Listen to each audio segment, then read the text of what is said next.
waxay maadi anaga goob joog u nahay halkan inuu nin fiican ku dhiglaa ku dilay nin kala sabab kasta baa ku dila laamaha amnigii maamulku waxay ku guuleysteen ninka asaga in la soo xira anaga maana fadhinin doorkaan lahayn naftanada waa qaadanay waxaan la xiriirnay maadaama ninka uu booliis ahaa maxkamadii iyo laamihii amniga anaga halkaas u fadhinay qabiil inay shiraan xaggayga u maana fadhinin maamulahan anaga shaqadayda xaggay jirtay ninkana wuu noo xirnaa waxay leeyahay maadi annagoo tiyadeed ku jirno in odayaashii beelaha ay isfahmaan wax kastana waxaa muhiim ku ah hadduu qof dila saddexdu ilaahay banay waxaa fulin kara oo keliya beesha uu ninka ka dhashay iyo ninka dhalay keliya maxkamadda wax kastoo xukunto hadday dil xukunto oo ninka dhalay uu yidhaahdo diyaan rabaa intaasay ku egtay hadduu yidhahdo waa cafistay intaasay ku egtay dhammaantii culumaatiin annaga laamihii amnigii maamulka waa lala soo hadlay waxaa lagu yidhi annagaa ku jirno hawshaydaheed odayaashii isfahmaan saaka annaga halkan goobjoog u helnay waxayna ku dhamaysteen odayaashii in gacan ku dhiglihii lagu soo wareejiyey beesha kale maadaama marka horeba annaga aan maxkamad ku wareejin lahayn hadday beesha codsatay waxaa qasabna waa maamulka degmadii laamihii amnigii in lagu soo wareejiyey odayaashii ninkii asagaa lagu soo wareejiye waadna arkayseen si wanaagsana loo soo wareejiyey waxaan aad ugu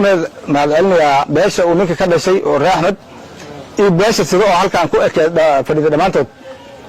inay ayagana si wanaagsan ugu sii wareejiyeen xaqiiqiyan haddii uu qof dila oo laamihii amniga gacanta ku dhigaan oo qofka dhali lagu wareejiyo oo xor laga dhiga wax dhibba ma yimaadaan wax dhib oo imaanaya ma jirto waxa inay fududeeyaan beesha ayada ka keenay waa wanaagga ninka looga xiray iyo wanaagga ninka loogu wareejiyo waay annaga ka maamul ahaan waxaan rabnay oo keliya inaan fulino maanta hadday tiraahdo beesha waa dilinaynaa ninka asaga ahaa goobjoogun baan u hadleen halkan hadda aan joogno hore waxaan ugu amarnay qofka qof dila in la cafisto waa meesheeda in sharciga u lahaa uu mara allah mahadsan ilaahaygiina abuurta islaam naga dhigay maqaamkaan dhasay meeshaan iskugu keenay waa mahadsan annagoo beesha reer yuusufe